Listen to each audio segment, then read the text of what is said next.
Hello everyone, welcome to FixZone. Today we will be discussing how to change the message notification sound on your iPhone.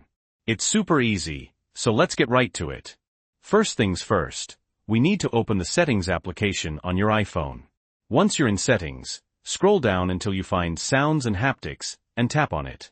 Alright, now scroll down again, and you'll see a bunch of options for different alert tones. For this video, we want to change the text message sound, so select Text Tone. As you can see, the default tone is currently set to Note. But we can choose from any of the options listed below. If you tap on Classic, you'll find even more sounds to choose from. In this example, I'm going to pick the slide tone.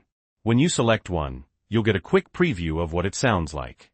After you choose your favorite, it's automatically selected for your iPhone.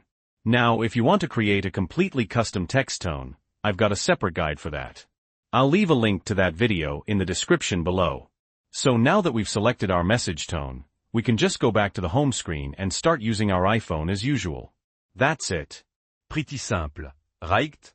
If you found this video helpful, please leave a like. And if you have any questions or comments, leave them down below. Thanks for watching FixZone.